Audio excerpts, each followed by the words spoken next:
আর আমরা যে দাড়ি রাখছে মাশাআল্লাহ, না সাবান না গোসল না চিরুনি, দাড়ি রাখছে, কিছুদিন পর মাজারের উপযুক্ত হয়ে যাবে ইনশাল্লাহ, জট ধরে আল্লাহর ওলি হয়ে যাবে। দাড়ি রাখলে সেটা সাজায় গুছায় রাখা চাই, তেল সাবান দেওয়া চাই, মাপ মতন কেটে রাখা চাই। এইবার দেখেন কত সুন্দর লাগে। আলহামদুলিল্লাহ আলহামদুলিল্লাহি ওয়া কাফা ওয়া সালামুন আলা ইবাদিহিল্লাযীনা ইসতাফা, আম্মা বা'দ। فأعوذ بالله من الشيطان الرجيم. بسم الله الرحمن الرحيم. ألا إن أولياء الله لا خوف عليهم ولا هم يحزنون الذين آمنوا وكانوا يتقون. صدق الله مولانا العظيم.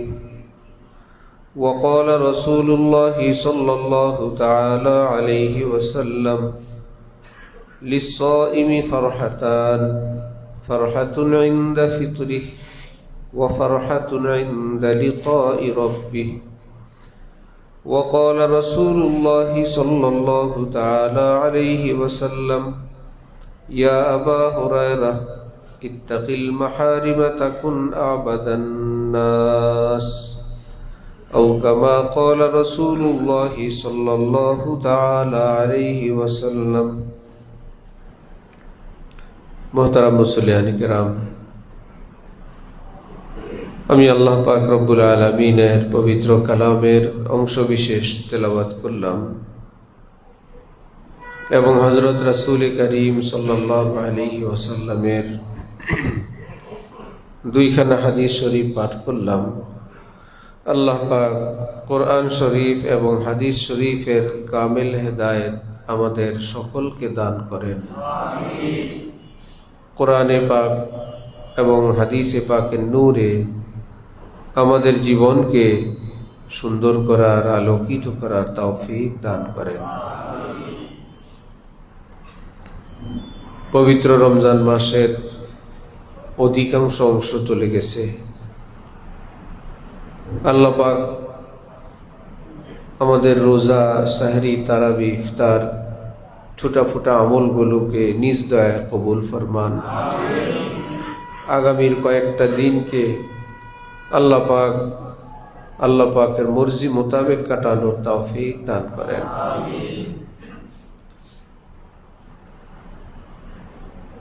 হযরত রাসূলুল্লাহ সাল্লাল্লাহু আলাইহি ওয়াসাল্লাম তার প্রিয় সাহাবী হযরতে আবু হুরায়রা রাদিয়াল্লাহু তাআলা আনহুকে লক্ষ্য করে বলেন: ইয়া আবা হুরায়রা ইত্তাকিল মাহারিম তাকুন আবাদান নাস। আবু হুরায়রা, হারাম কর্ম থেকে বেঁচে থাকো, গুনাহের কাজ থেকে বিরত থাকো, তাহলে তুমি পৃথিবীর শ্রেষ্ঠ ইবাদতওয়ালা হবে। মুসলমানরা সারা বছর পাশাপাশি রমজান মাস হযরত উলামায়ে কেরামের মাধ্যমে বিভিন্ন রকমের ওয়াজ নসিহত শুনেন, আমল করেন। অনেকের কাছেই নিজের দ্বীন ঈমানের বিষয়টা স্পষ্ট না, ক্লিয়ার না। হযরত খাজা আজিজুল হাসান মজজুব রহমতুল্লাহি আলাইহি বলেন: মুঝে सहल हो गई मंजिले के हवा के रुख भी बदल गए, तेरा हाथ हाथ में आ लगा तो चिराग राह के जल गए। একটু বাড়ান সামান্য। ইংরেজ আমলের ডেপুটি কালেক্টর ছিলেন, বড় শিক্ষিত মানুষ ছিলেন, অনেক কিতাবাদি বই পুস্তক পাঠ করতেন, কিন্তু দ্বীনের রাস্তা নিজের কাছে অস্পষ্ট ছিল, অন্ধকারাচ্ছন্ন ছিল। তিনি বলেন: হে হাকিমুল উম্মত, আমি আপনার কাছে আসলাম আপনার নসিহত শুনলাম, দিক নির্দেশনা পেলাম, আপনার হাতে হাত দিলাম। আমার কাছে এখন এমনটা মনে হয় জান্নাত পর্যন্ত রাস্তা পুরাটা আলোকিত হয়ে আছে। যেন অন্ধকার পথে লাইট জ্বললে যেরকম ক্লিয়ার দেখা যায়, বাকি থাকে শুধু পথ চলা। এই পথে চলে আমাকে মঞ্জিলে যাওয়া, এটা আমার কর্তব্য, কিন্তু সেই পথ আমার কাছে অন্ধকার না, স্পষ্ট। তেরা হাত হাত মে আ লাগা তো চিরাগ রাহ কে জল গায়ে। দুনিয়ার ক্ষেত্রে আমরা যে যেই বিষয়ে সিনিয়র, পারদর্শী, আমরা তার সহযোগিতায় বড় কোনো কাজ অল্পতেই আমরা পেয়ে যাই। 1000 টাকা ভিজিট দিয়ে একজন ডাক্তারকে দেখাই, ডাক্তারের যোগ্যতা কি 1000 টাকার? কত দিনের তার ফসল, কত দিনের মেহনতের রেজাল্ট, যেটা তার মাথায় আছে। তার একটা পরামর্শ 1000 টাকা, 2000, 5000 টাকা দিয়ে আমি আপনি পেয়ে যাই। একজন ইঞ্জিনিয়ারের একটা পরামর্শ কিছু টাকা দিয়ে, 20-50 হাজার, কয়েক লক্ষ টাকা দিয়ে একটা ভবনের যাবতীয় পরামর্শ পেয়ে যাই। সব ক্ষেত্রে, সকল ক্ষেত্রে যে যেই বিষয়ে পারদর্শী তার অনুসরণ করা, এটা একটা যুক্তিযুক্ত বিষয় সারা পৃথিবীর মানুষের জন্য, এবং সকলে এটা মানে। যে যেই কাজে পারদর্শী তার সহযোগিতা নিয়ে আমরা পার হয়ে যাই। পাইলট উড়োজাহাজ চালাইতে পারেন, আমরা সেই পাইলটের উড়োজাহাজে উঠি। আমাদের মতন অশিক্ষিত অথবা অনভিজ্ঞ মানুষ আমরাও 6 ঘন্টায় জিদ্দা যাই। এটা কি আমাদের নিজের কারণে না পাইলটের কারণে? সেই বিদ্যা অর্জন করা আমাদের জন্য সম্ভব না, সবার জন্য প্রয়োজনও নেই। কেউ চালাবেন, কেউ চড়বেন, কেউ ইঞ্জিনিয়ার হবেন, কেউ সেবা নিবেন, কেউ চিকিৎসক হবে, কেউ সেবা নিবে। কেউ কোনোদিন বলে না আমি কেন আরেকজনের উড়োজাহাজে উঠবো, আমি চালাবো। আমি কেন অন্য ইঞ্জিনিয়ারের সহযোগিতা নিব, আমি ইঞ্জিনিয়ার হব। আমি কেন আরেকজন আইনজীবীর কাছে গিয়ে ধর্ণা দিব, আমি আইনজীবী হব। কেউ করে না, এটা সকলের জন্য সম্ভব না। তাহলে দ্বীন ইসলামের ক্ষেত্রে দ্বীনের খাঁটি বুঝ নেওয়ার জন্য পৃথিবীতে কোনো ব্যবস্থা নাই? এটা কি ডাক্তার, ইঞ্জিনিয়ার, পাইলট না ওলামাই কেরাম? ওলামাই কেরাম কি পৃথিবীর সব একই বরাবর? ডাক্তার কি বরাবর? ইঞ্জিনিয়ার বরাবর? তাহলে আলেমও কি বরাবর? আলেমও বরাবর না। শ্রদ্ধা করতে আপত্তি নাই, সম্মান করতে আপত্তি নাই, হাদিয়া দিতে, খেদমত করতে আপত্তি নাই, কিন্তু তিনি কোন স্তরের তার থেকে ওইটুকুন পর্যন্ত সেবা নেন। যদি ভিন্ন কিছু দেখা যায় তাহলে আরো বড় খোঁজেন। হাকিমুল উম্মত হযরত থানভী নওয়ারাল্লাহু মারকাদাহু বলেন, কোন হক্কানি আলেমে দ্বীনের নিকট মাসআলা জিজ্ঞেস করার পর তোমার যদি মনোভূত হয় তুমি আমল করো। যদি তুমি মনে করো যে আরো অন্য কোনো ফতোয়া মাসআলা আছে কি না, তাহলে ভিন্ন আরেকজন বড় আলেমের নিকট জিজ্ঞেস করো। যদি দেখো একই রকম তাহলে তো শেষ, আমল করলা। যদি দেখো 2 রকম, একজন একরকম বললেন, আরেকজন আরেক রকম, এখানে লক্ষণীয় বিষয় হলো ফতোয়া আলেম উলামারা দেন আমাদের কথার উপরে। কথা পরিবর্তন হলে ফতোয়া পরিবর্তন হবে, কথা পাল্টানো যাবে না। এই জন্য বলে লিখে নিয়ে আসেন। আগের জনকে একরকম কথা বলে ফতোয়া একরকম নিলাম, দ্বিতীয় জনের কাছে তথ্যই দিলাম পরিবর্তন করে, তাহলে তো ফতোয়া পরিবর্তন আসবেই। তথ্য একই রকম হবে উভয়ের কাছে, ফতোয়া একরকম হলে এক। যদি সেখানে দেখা যায় 2 রকম, হাকিমুল উম্মত বলেন তোমার যেটা ভালো লাগে সেটার উপর আমল করো, কিন্তু একজনের ফতোয়া আরেকজনের কাছে উল্লেখ করবে না। হুজুর আপনি এটা বললেন, অমুক হুজুর সেটা বলেন, এটা তুমি একটা বিতর্কের মতন দেখা যায়। 2 জন বিজ্ঞ হক্কানি আলেম 2 রকম বললেন, শর্ত হলো তোমার তথ্য এক হইতে হবে। এবার তোমার যেটা পছন্দ সেটা আমল করো, কিন্তু একজনেরটা আরেকজনের কাছে বলবে না। যাওই যদি এমন, প্রথম গেলাম একজন বিজ্ঞ মুফতি সাহেবের নিকট, ফতোয়া পছন্দ হয় নাই। দ্বিতীয়বার গেলাম মহল্লায় টিউশনি করে একজন মুফতি সাহেব, ওনার নিকট। উদ্দেশ্য হলো যে রাগের চোটে তো 1 2 3 বলে ফেলছি, বিজ্ঞ আলেমতে বলে বউ নাই, আমার তো রাখতে হবে। আরেক হুজুরের কাছে গেলেও যদি বলে নাই, আমার তো এই ফতোয়া পছন্দ হয় না, আমার তো আছে, ওই বউ দরকার, ওই হুজুর দরকার। তাহলে এইরকম মহল্লায় ঘুরে ঘুরে যে হুজুর টিউশনি করেন অথবা কোরআন শরীফ পড়ান, তার কাছে তিনি ঠিক আছেন, কিন্তু ইনি কি একজন অভিজ্ঞ মুফতির বিপরীতে ফতোয়া দেওয়ার ক্ষমতা রাখেন?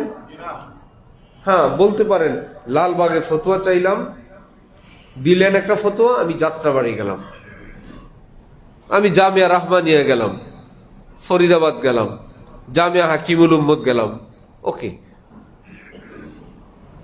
হযরত থানভী বললেন, কোন মানুষ দাড়ি রাখে, যারা দাড়ি রাখে না দেখায় বলে, দেখছেন দাড়ি রাখছে, কেমন দেখা যায়? কাকে দেখায়?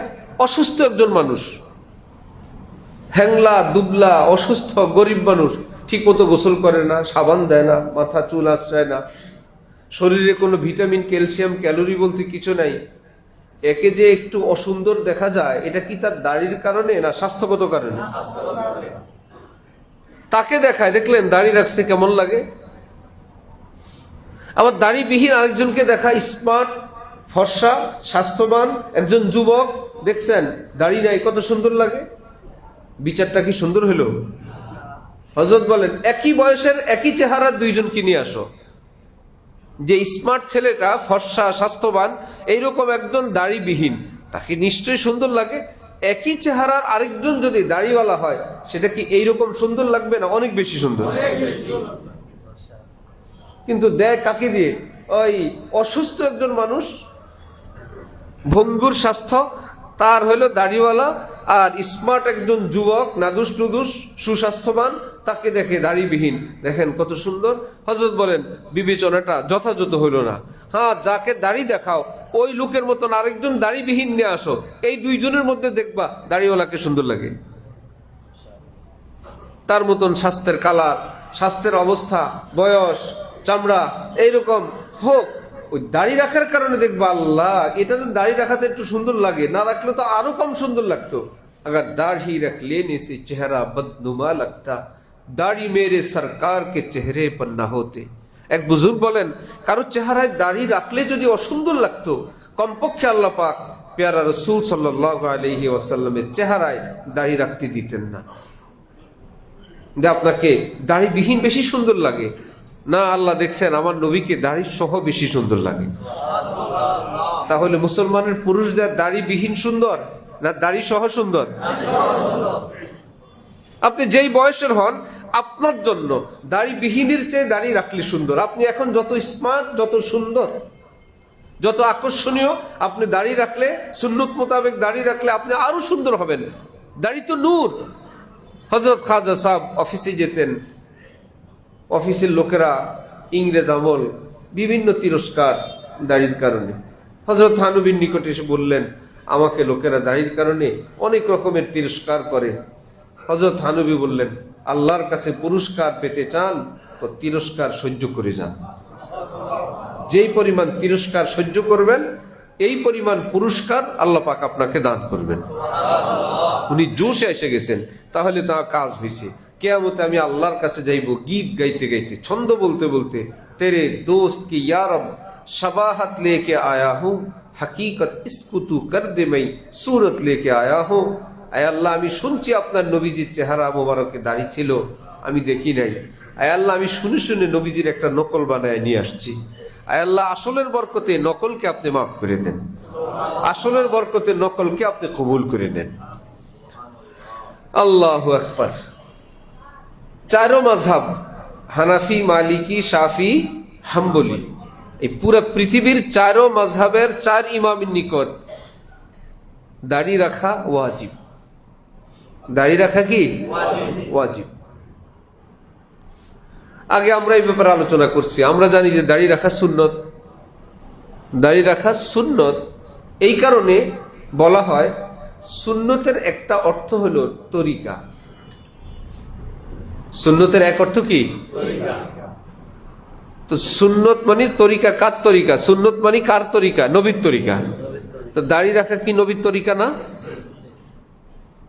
সমস্ত নবীদের তরিকা, সমস্ত আম্বিয়া কেরাম দাড়িওয়ালা ছিলেন। তাহলে দাড়ি রাখা সুন্নত অর্থ দাড়ি রাখা নবীজির তরিকা। তরিকা যদি হয় তাহলে নামাজ পড়া কি নবীর তরিকা না? নামাজও নবীর সুন্নত, রোজা রাখাও নবীর সুন্নত, নবীর তরিকা। হকের উপর থাকা, হালাল খাওয়া নবীর সুন্নত, নবীর তরিকা। তাহলে পুরা ইসলামের আরেকটা নাম হলো নবীর সুন্নত। পুরা ইসলামের এক নাম হলো কি? নবীর সুন্নত। এই অর্থে দাড়ির নাম সুন্নত, মানে নবীর তরিকা। নবীজি রাখতেন, উম্মত রাখবে। আর আমরা যেই ইবাদতের কিছু সিরিয়াল আমরা জানি, সবচেয়ে বড়টার নাম ফরজে আইন, তারপরে ফরজে কিফায়া, তারপরে ওয়াজিব, তারপরে সুন্নতি মুআক্কাদা, সুন্নতি মুস্তাহাব্বা অথবা গায়রে মুআক্কাদা, নফল, মুবাহ। এইরকম একটা ইবাদতের সিরিয়াল আমরা জানি। সবচাইতে বড় হলো ফরজ, দ্বিতীয় হলো ওয়াজিব, তৃতীয় হলো কি? সুন্নত। এই সিরিয়ালে যখন দাড়িকে নিয়ে যাবেন, তো হানাফি, শাফি, মালিকি, হাম্বলি চারো মাযহাবের ইমামদের ঐক্যমত, এক ফতোয়া, দাড়ি রাখা ওয়াজিব। দাড়ি রাখা কি তখন ওয়াজিব? সুন্নত না সুন্নতের উপরেরটা? উপরেরটা। ওয়াজিব এবং ফরজের মধ্যে শুধুমাত্র দলিল কেন্দ্রিক কিছু বেশ কম। এক ধরনের দলিল দ্বারা ফরজ প্রমাণিত হয়, আরেক ধরনের দলিল দ্বারা ওয়াজিব প্রমাণিত হয়। ওয়াজিব বর্জনকারীর জন্য এক রকমের ফতোয়া, ফরজ বর্জনকারীর জন্য আরেক রকমের ফতোয়া। সূক্ষ্ম সূক্ষ্ম কিছু পার্থক্য, কিন্তু ফরজের উপর আমল করাও ফরজ, ওয়াজিবের উপর আমল করাও ফরজ। ওয়াজিবের উপর আমল করা কি ফরজ। কেউ না বুঝলে রেকর্ড আছে, বারবার নিয়ে শুনতে পারবেন। ওয়াজিবের উপর আমল করা কি ফরজ। ওয়াজিবের নাম ওয়াজিব। যে ভাই এটা আবার ফরজ কেন? এক বাবার 3 ছেলে, 2 ছেলে, বুঝানোর জন্য। বাবার 2 ছেলে, বড় জনের নাম আব্দুল্লাহ, দ্বিতীয় জনের নাম আব্দুর রহমান। নাম কি একটা না দুইটা? বয়স সমান না বেশ কম? বেশ কম। বড় জন আব্দুল্লাহ, আর ছোট জনের নাম কি? তখন আপনি বলবেন নাম বেশ কম, বাবার ভাগ কিন্তু সমান পাবে। মাশাআল্লাহ, মাশাআল্লাহ। বাবার মৃত্যুর পরে বড় ভাই বেশি পাবে, ছোট ভাই কম পাবে না? সমান। বয়স একটু বেশ কম, এই জন্য বড় জনের নাম আব্দুল্লাহ, ছোট জনের নাম আব্দুর রহমান। বড় ছোটও মানতেছি, আবার ভাগ দেওয়ার সময় সমান। সন্তান হিসেবে তারা অধিকার রাখে কি বড় ছোট হিসেবে কম বেশি না সমান? ভাগ পাবে সমান। নাম কি সমান সমান? নাম নাম বেশ কম, বয়স বেশ কম। তো ফরজ ওয়াজিবের বিধান হইল নাম বেশ কম, বড় ছোটর বিধান। কিন্তু আল্লাহ পাকের হুকুম পালনের বিবেচনায় ফরজের উপর আমল করাও ফরজ, ওয়াজিবের উপর আমল করাও কি ফরজ।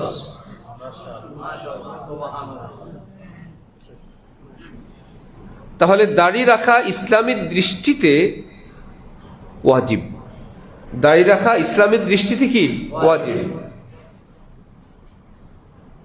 আল্লাহু আকবার। এবং চারো মাযহাবে দাড়ি রাখবেন, তাহলে এক মুষ্টি রাখতে হবে নিজের হাতে। একটু রাখলেন যে ভাই দাড়ি রাখা, শরীয়তে পাক আল্লাহ পাক আমাদেরকে এত সুন্দর দিলেন, যে আমল দিলেন সেটার আবার মাপও দিয়ে দিছেন। আমাদের উপর জুমার নামাজ ফরজ, রাকাত রাকাত ঠিক নেই। জুমার নামাজ বাস আল্লাহ পাক জুমা পড়লেই হইল, তুমি যা পড়ো, যতক্ষণ পড়ো, 2, 3, 4, 5, 1, আধা, এরকম না মাপ আছে? উযু করো কেমনে? যেমনি ইচ্ছে এভাবে করো, না মাপ আছে? 3 বারের পরে অঙ্গ প্রত্যঙ্গ ধুইলে সওয়াব হবে না গুনাহ হবে? কেন? ধুইলে যদি আল্লাহ রসুল খুশি হন, বেশি করে ধুই, 3-এর বেশি গুনাহ হবে। কি মুশকিল! কোন দিক থেকে একটু ধুইতে পারি নাই, পা একটু বেশি ধুয়ে নিছি, হবে? হাতের কনুই একটু শুকনা, আর দ্বিতীয়বার শুকনা কি, তো পায়ে একটু হাঁটু পর্যন্ত ধুয়ে নিলে এভারেজে হয়ে যাবে? শরীয়তে পাকে আমাদেরকে কথা বলে কে?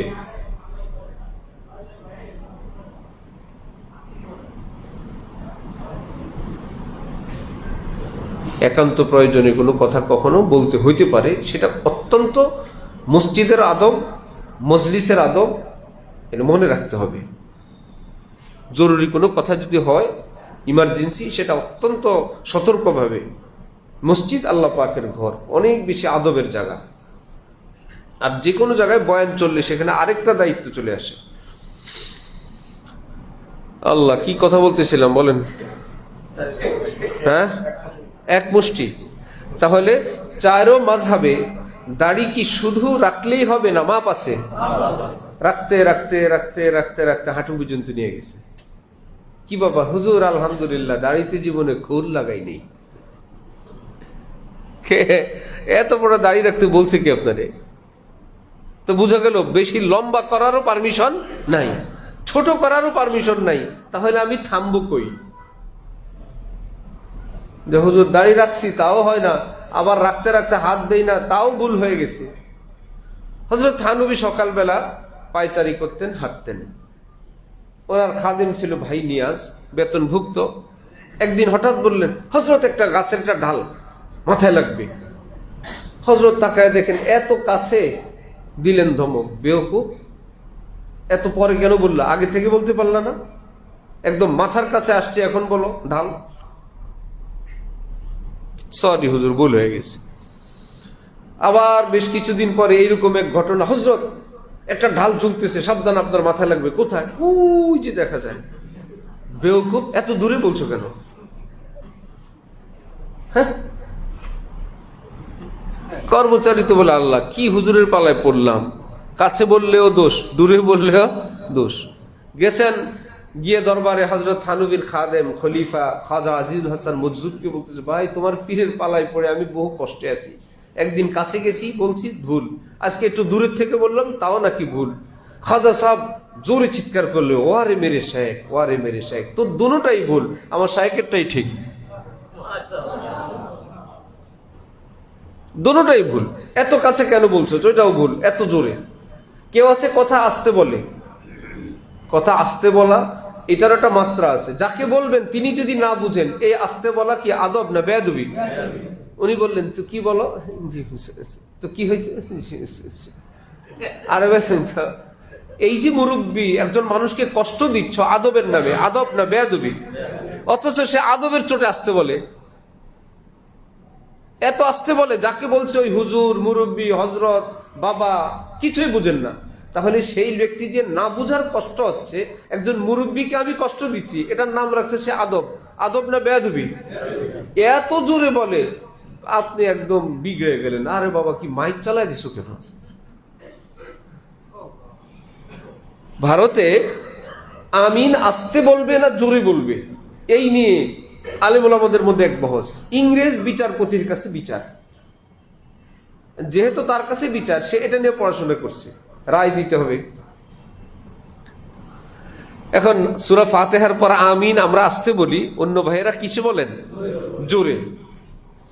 ওই বেচারা দোনো পক্ষের কথা শোনার পর তিনি বলেন, আমি তো তোমাদের হাদিস ফেকা কিতাবাদি পড়ে আমার কাছে স্পষ্ট, আমিন আস্তে বলাও জায়েজ, জোরে বলাও কি জায়েজ, কিন্তু আমিন বিল আজান, আজানের মতন আমিন বলে যেটা তোমরা চিৎকার করো, এইটা আমি কোনো কিতাবে পাই নাই। আমিন মনে মনে বলাও জায়েজ, আওয়াজ করেও বলাও কি জায়েজ, কিন্তু চিৎকার করে আমিন বলা এটা আমি পাই নাই, এটা কোনো কিতাবে নেই। একদম মনে মনে বলো আমিন, অথবা আমিন, একদম আমিন বলতে আজান শুরু করো, এইটা বাবা আমি কোনো কিতাবে পাই নাই। তো সবকিছুর একটা মাপ, একটা সীমা রেখা শরীয়ত আমাদেরকে আল্লাহর পক্ষ থেকে তিনিই দিয়ে দিয়েছেন।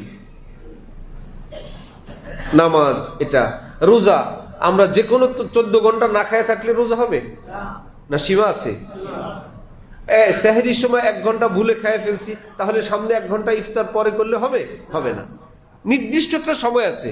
তাহলে দাড়ি যে শরীয়ত রাখতে বললো, শুধু রাখতে বলছে না, কোনো মাপজোপ আছে?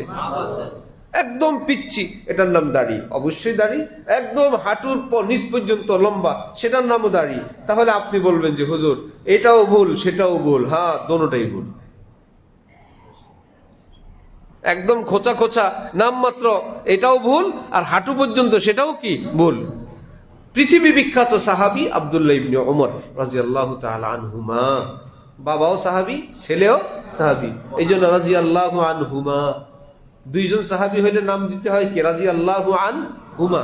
একজন হইলে আনহু, একজন নারী হইলে আনহা। 3টা কথা। আম্মিজান আয়েশা রাদিয়াল্লাহু আনহা, হযরত খাদিজা রাদিয়াল্লাহু আনহা, হযরত বারিরা রাদিয়াল্লাহু আনহা, হযরত আবু বকর রাদিয়াল্লাহু আনহু। তাহলে পুরুষ হইলে হু, নারী হইলে হা। এইটুকুন আগে মুখস্থ করেন। একজন একজন, একজন নারী রাদিয়াল্লাহু আনহা। অনেকে সাহাবার নাম নেয়ার পর এই রাদিয়াল্লাহু আনহু আনহা এটা পারে না দেখে মনে করে এটার একটা বদল আছে, আজমাইন। সাহাবা আজমাইন, ওটা কোনো এটার বদল না। আজমাইন অর্থ সব। আজমাইন অর্থ কি? সাহাবা আজমাইন এটা করছেন, ভাবছে হুজুররা সাহাবীদের নাম নিলে রাদিয়াল্লাহ বলে, ওটা আমি পারি না, ওটার বদলায় কি সাহাবা আজমাইন। আজমাইনে রাদিয়াল্লাহর কাজ হবে না, এবং অর্থ দ্বারে কাছেও নেই, মুখস্থ করে নিতে হবে। কোরআন শরীফের আয়াত এটা। সাহাবীদের নামের পরে আল্লাহ পাক নিজে বলছেন রাদিয়াল্লাহু আনহুম। বলেন, একজন হইলে আনহু পুরুষ, একজন নারী হইলে আনহা। নারী হোক পুরুষ হোক, 2 জন হইলে আনহুমা, আর সব সাহাবী অথবা 2 এর অধিক, তাহলে আনহুম। সাহাবাই কেরাম রাদিয়াল্লাহু আনহুম। আবু বকর ওমর রাদিয়াল্লাহু আনহুমা, আবু বকর রাদিয়াল্লাহু আনহু, আয়েশা রাদিয়াল্লাহু আনহা। আল্লাহ মুখস্থ রাখার তৌফিক দান করেন। আব্দুল্লাহ ইবনে ওমর, আব্দুল্লাহ সাহাবী, ইবনে ওমর ওমরের ছেলে, তাহলে সাহাবী কয়জন? 2 জন। বাবাও সাহাবী, ছেলেও। এই আমাদের শব্দের মধ্যে 2 জনের নাম আছে, আব্দুল্লাহ ইবনে ওমর। একজন আব্দুল্লাহ, একজন ওমর। এখন কি হবে? রাদিয়াল্লাহু আনহুমা। সুবহানাল্লাহ। পৃথিবী বিখ্যাত হাদিস বিশারদ, ফকিহ, ইত্তেবায়ে সুন্নতে প্রসিদ্ধ। উনি কি করতেন? প্রতি সপ্তাহে নিজের দাড়িগুলো এরকম ধরে নিজের হাতে 1 মুষ্টির পরে কেটে ফেলতেন। নিজের হাতের 1 মুঠের পরের দাড়িটুকুন কি রাখতেন না কাটতেন? কোরআন শরীফে রব্বুল আলামিন বলেন, সাহাবাই কেরাম তো সাহাবাই কেরাম, কিয়ামত পর্যন্ত যারা সাহাবীদের অনুসরণ করবে, আমি আল্লাহ সাহাবী এবং তাদের অনুসারীদের ব্যাপারে এই উভয় গ্রুপকে একত্রিত করে ঘোষণা দিচ্ছি, রাদিয়াল্লাহু আনহুম, আমি এদের সকলের উপর রাজি এবং খুশি। কোন হুজুরের নাম আছে যে অমুক হুজুরের অনুসরণ করলে রাদিয়াল্লাহ, না সাহাবীর অনুসরণ করলে? খুব খেয়াল করবেন, কোন হুজুর, হযরত, পীর সাহেব, তার অনুসরণ করলে রাদিয়াল্লাহ, না সাহাবীর অনুসরণ করলে? সাহাবী আব্দুল্লাহ ইবনে ওমরের মতন ব্যক্তি, এত প্রসিদ্ধ সাহাবী, সব মাযহাবে সকলের নিকটে গ্রহণযোগ্য, তার ব্যাপারে প্রসিদ্ধ, মানে সকলের সবগুলো কথা তো আর হাদিসে লেখা নেই। অমুক সাহাবী কি করতেন? 1 জন, 2 জন, 10 জন করাই মানে এটা সকলের চেহারাটা ফুটে ওঠা। পাতিলের রান্না করা ভাতগুলো হইল কিনা প্রত্যেকটা টিপ দিয়ে দেখেন তো, সবগুলো চাল হইল কিনা একটা একটা করে টিপ দিয়ে দেখে কনফার্ম হওয়ার পর তারপরে নামায়, না একটা টিপ দেয়? একটা দিলে খবর হয়ে যায় বাকি পাতিলের, বাকি ভাতের কি অবস্থা। তো সাহাবাই কেরাম যখন এরকম কোন আমল করেন, তখন বাকি সাহাবীদের খবর হয়ে যাবে, বুঝছি এটা তো পাওয়া গেছে। এই জন্য ফতোয়া শামিতে নবীজির জীবনী, সাহাবীদের জীবনী নেয়ার পর পরে লিখছেন যে নিজের হাতে 1 মুঠ কোনো চালাকি চতুরতা করা না, স্বাভাবিকভাবে এক মুষ্ট করার পর সামনে ডানে বায়ে অতিরিক্তটুক কেটে ফেলা। এতে করে ওই পুরুষটাকে সুন্দরও দেখা যায়, চেহারা সুন্দরও লাগে। যারা বিদঘুটে বেশি লম্বা দাড়ি রাখে, বলেন তো সত্যি বলেন, সুন্দর লাগে? রবীন্দ্রনাথ ঠাকুরও তো দাড়ি ছিল, এক মুষ্টি না লম্বা? অনেক লম্বা। দাড়িরও কোনো মাপঝোপ আছে, কারণ আপনি ওয়াশরুমে বসবেন, দাড়িটা যখন ভীষণ লম্বা হবে, বসলে আপনার দাড়ির মাথাটা যাবে কই? পেশাবে ছিটা লাগবে, আরো অনেক ধরনের পেরেশানি। আপনার স্ত্রী আছে, তার কাছে দেখতে কেমন লাগবে? এটা যত্নের ব্যাপার আছে, অনেক কিছু। তাহলে অনেকে ভয় পায় যে দাড়ি কাটবো কেমনে। দাড়ি কাটারও বিধান আছে, আবার দাড়ি রাখারও বিধান আছে। আল্লাহ আমাদেরকে তৌফিক দান করেন। হযরত ওয়ালা করাচি, আমাদের দাদা হযরত এক বাসায় গেছেন, তো ছোট বাচ্চা একটা কোলে দিছে বাচ্চা চিৎকার। বাচ্চার বাবা ক্লিন শেভ, সে এখন হযরতকে বলতেছে, হুজুর এই জন্যই দাড়ি রাখি না, দাড়িওয়ালা লোক দেখলে বাচ্চা ভয় পায়। কি সুন্দর একখান ফতোয়া লাগাই দিছে, এটা কোনো কথা হইল? যত দাড়িওয়ালা বাবারা আছেন, নানারা আছেন, বাচ্চারা দেখলে ভয় পায়? ওই লোক নিজের দাড়ি না রাখার পক্ষে একখান ফতোয়া দিয়ে হুজুরকে বুঝাই দিছে, হুজুর এই জন্য রাখি না। হযরত ভাবছেন তারে ফতোয়া দিয়ে বয়ান করা যাবে না, যেমন কুকুর তেমন মুগুর, তেমন মেডিসিন দিছেন। হযরত বললেন, না আপনি ভুল বলছেন। বাচ্চা চিৎকার দিছে। সাধারণত বাচ্চারা এই বাবাকে বেশি ভয় পায়। এতদিন পর্যন্ত বাসায় আপনাদের দুইজনকে মনে করছে আম্মা, কারণ দোনোজনের গাল একই ডিজাইনের।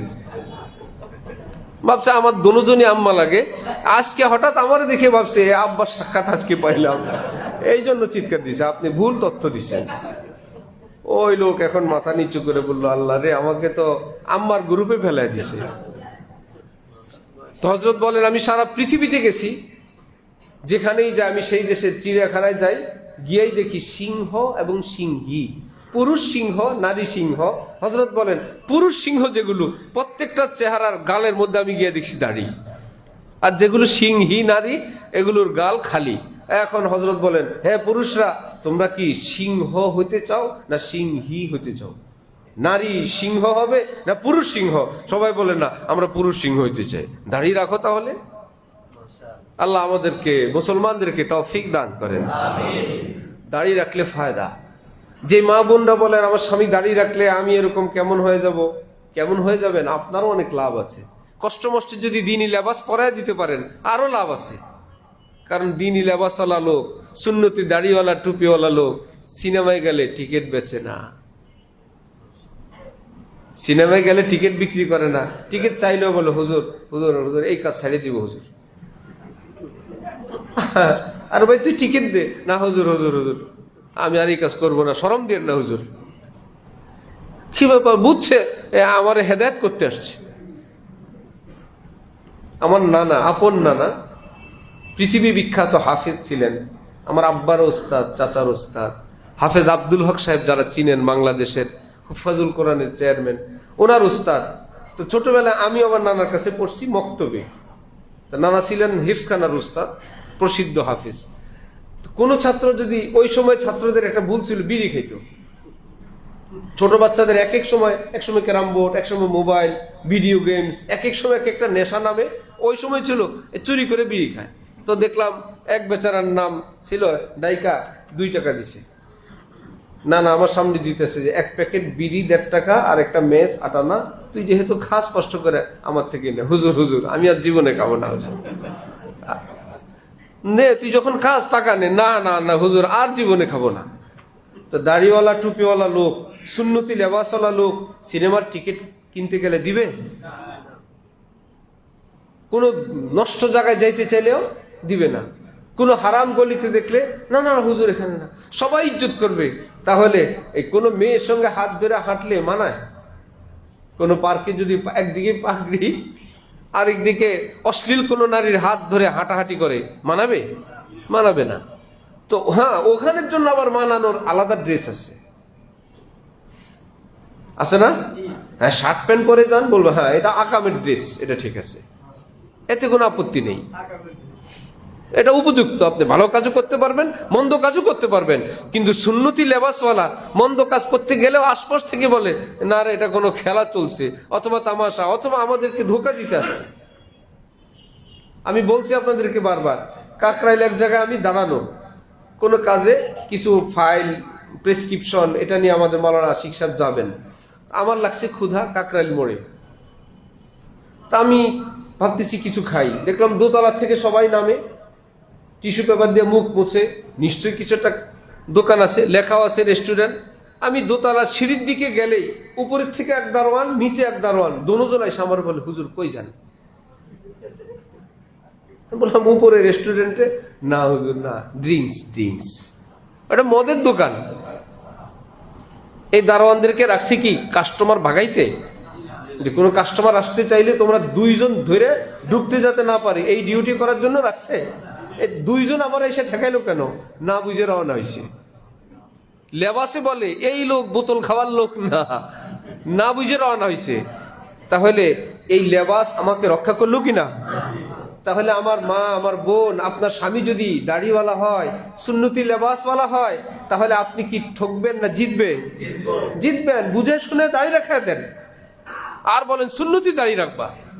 শ্যাম্পু একটাই দুইজন ব্যবহার করবেন, নাকি কোনো গুনাহ হবে? ফতোয়া একজন মুফতি সাহেবের নিকট জিজ্ঞেস করছে, হুজুর মেহেন্দি কি পায়ে দেওয়া জায়েজ? কেন ভাই? বলে নবীজি মেহেন্দি ব্যবহার করছেন। আরে জ্বালা, যেই মেহেন্দি নবীজি ব্যবহার করছেন না তো সেই দেশে এসে এখন যে মেহেন্দি, এর তো নামে মেহেন্দি, এই মেহেন্দি তো নবী ব্যবহার করেন নাই। ওই আলেম ভাবছে এত ফতোয়া না দিয়া বলে নবীজি দাড়িতে মেহেন্দি দিছেন, এই জন্য পায়ে যদি মেহেন্দি লাগানো জায়েজ না হয়, নবীজি তো তেলও ব্যবহার করছেন, তেল তো সারা শরীরে লাগাও। নবীজি তেল ব্যবহার করছেন না? তো তেল তো একদম মাথা থেকে পা পর্যন্ত পুরা মানচিত্রের মধ্যে লাগাও, এটা তো আরো আগে না যায় হওয়া দরকার। খামাখাই। আল্লাহ আমাদেরকে দ্বীনের সহি বুঝ দান করেন। মেহেন্দি, নারীদের জন্য মেহেন্দি, এটা হাতে পায়ে কোনো অসুবিধা নেই। শ্যাম্পুর কথা বলতে গিয়ে বলছি, শ্যাম্পু এটা ব্যবহার করা যায়, এটা লিকুইড একটা সাবান।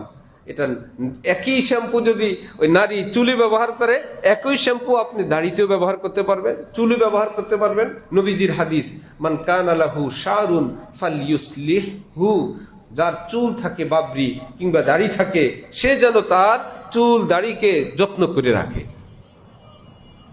নবীজি বলেন সে যেন যত্ন করে রাখে। এত ব্যস্ত নবী, আমাদের পকেটে চিরুনি থাকতো। নবীজির পকেটে কি থাকতো কল্পনা করা যায়? আর আমরা যে দাড়ি রাখছে মাশাআল্লাহ, না সাবান, না গোসল, না চিরুনি, দাড়ি রাখছে, কিছুদিন পর মাজারের উপযুক্ত হয়ে যাবে ইনশাল্লাহ, জট ধরে আল্লাহর ওলি হয়ে যাবে। দাড়ি রাখলে সেটা সাজায় গুছায় রাখা চাই, তেল সাবান দেওয়া চাই, মাপ মতন কেটে রাখা চাই। এইবার দেখেন কত সুন্দর লাগে।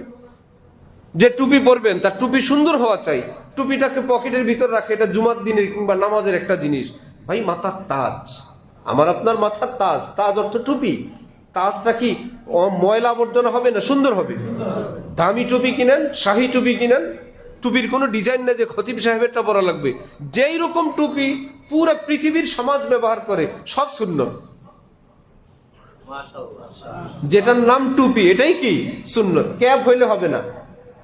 বলো ক্যাপ অর্থ তো টুপি, অর্থ বললে আর হবে না। পেপার অর্থ কি? কাগজ দিয়ে বাথরুমে ব্যবহার করা যায়। তো tissue paper, tissue paper, paper তো এটার নামেও আছে। টিস্যু কাগজ, এটা তো ঠিক মতোই চলে। অর্থ আর শব্দ সবসময় এক থাকে না। যেটা ক্যাপ এটা টুপি না, যেটা টুপি এটা টুপি। এবার যেই ডিজাইনের হোক, হক্কানি আলেম ওলামারা মুসলিম সমাজে সমাদৃত যেই রং, যেই ডিজাইন, যেই উচ্চতা, টুপি নাম হইলেই এটা আপনার যেটা সুন্দর লাগে, পছন্দ লাগে, চেহারার সঙ্গে মানানসই হয়, পরেন, সেটাই সুন্নত। সেটা কি ময়লা আবর্জনা হবে না সুন্দর হবে? সুন্দর হবে। জুমার দিনের লেবাস সাধারণ লেবাস না শ্রেষ্ঠ লেবাস? ঘরে যত সুন্দর পোশাক আছে জুমার দিনের জন্য রেডি রাখবেন, এটা জুমার লেবাস। কাউকে দেখানোর জন্য না, আল্লাহকে দেখানোর জন্য। আমি আপনি সুন্দর লেবাস পরলে আল্লাহ দেখবেন কি অসুন্দর না সুন্দর? দেখো আমার বান্দারে কত সুন্দর লাগে, ও আমার বান্দা আমার দরবারের জন্য এত সুন্দর প্রস্তুতি, পাক সাফ হয়ে নখ কেটে পশম কেটে ভালো করে গোসল করে জুমার প্রস্তুতি নিচ্ছে। খুশবু লাগাই, তাহলে মসজিদে আসবো সুন্দর লেবাস পরে। যেহেতু এখন সমাজ এমন, সকলে ইসলামকে যথাযথ ভালোবাসতে এখন আর তৌফিক হয় না। তাহলে যারা ইসলামওয়ালা তাদের চাল চলন, আচার ব্যবহার, লেনদেন, পোশাক, কাজকর্ম এতটা সুন্দর আকর্ষণীয় থাকা চাই, এটা একটা দাওয়াতের কাজ করবে। আল্লাহ আমাদেরকে তৌফিক দান করেন। রমজানের আজকে 16 তারিখ, ইনশাআল্লাহ আগামী জুমার আগেই ইতিকাফের পাঠ চলে আসবে। যাদেরকে আল্লাহ পাক তৌফিক দান করেন ইতিকাফে বসার চেষ্টা করব। নবীজি বলেন, আল মুতাকিফু ইয়াতাকিফুয যুনুব, যে আল্লাহর ঘরে ইতিকাফ করে সে সমস্ত গুনাহ ছেড়ে আল্লাহর ঘরের মেহমান হয়ে যায়, আল্লাহর মেহমান। এবং কেউ যদি শবে কদর নাও পায়, ইতিকাফওয়ালা পায়। ইতিকাফওয়ালার ভাগ্যে শবে কদর জুটে যায়। আর যদি কাউ ব্যস্ততার কারণে সুন্নতে মুআক্কাদার যে ইতিকাফ, যে 20-এ প্রবেশ করবেন, ঈদের চাঁদ উঠলে বের হবেন, এটা যাদের ভাগ্যে আছে, মনে রাখবেন কোনোদিন আপনার ব্যস্ততা এসে আপনাকে বলবে না এই রমজানের শেষ 10 দিনে আপনার কোনো কাজ নাই, আপনি চাইলে ইতিকাফ করতে পারেন। মৃত্যুর আগে এমন কোনো বছর আসবে না আপনার ঘরের মানুষরা বলবে কোনো কাজ নেই, কোনো শপিং নেই, আপনি ইতিকাফে যান।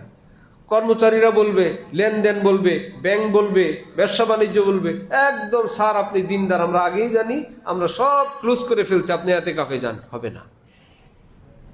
মাওলানা শামসুল হক ফরিদপুরি বলতেন, সময় এটা রাবারের মতো, ছেড়ে দিলে খুব ছোট হয়ে যায়, টান দিলে অনেক লম্বা হয়ে যায়।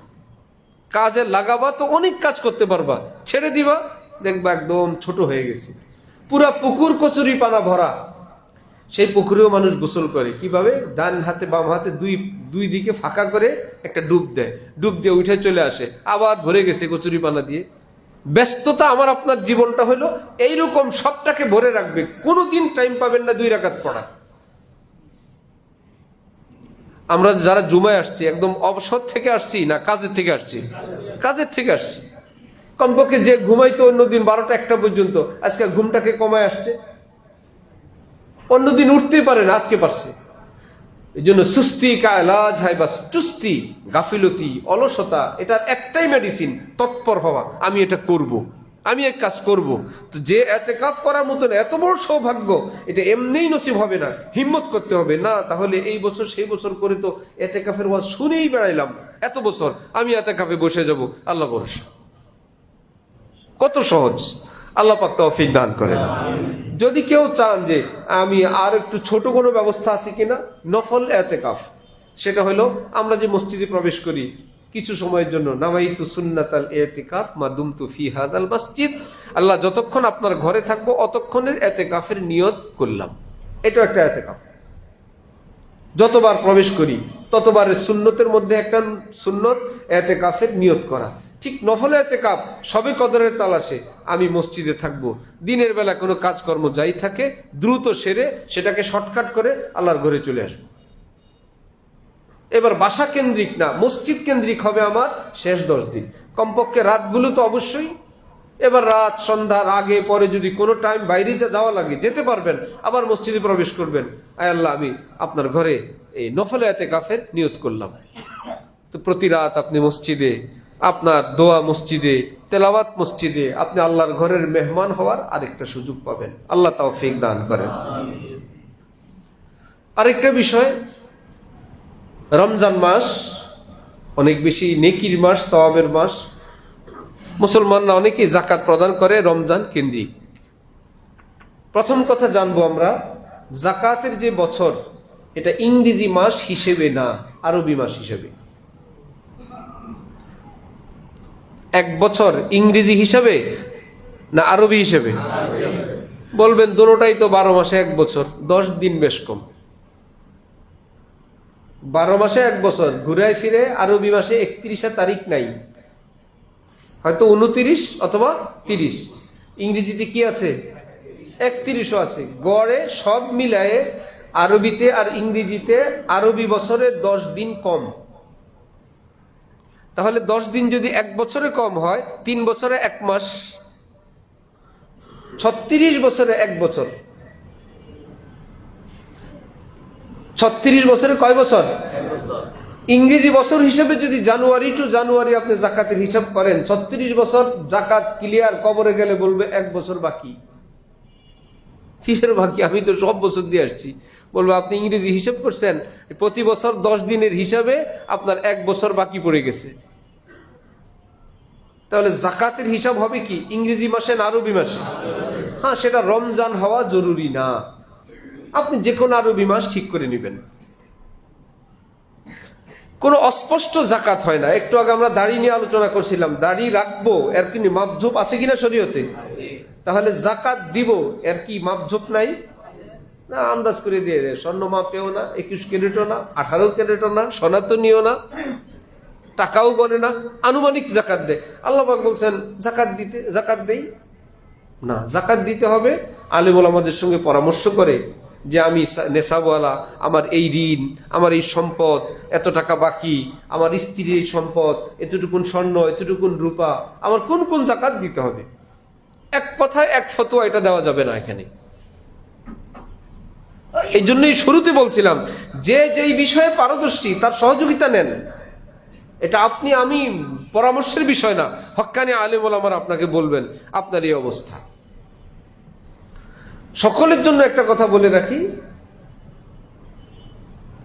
ব্যবসায়িক যে সমস্ত ঋণ,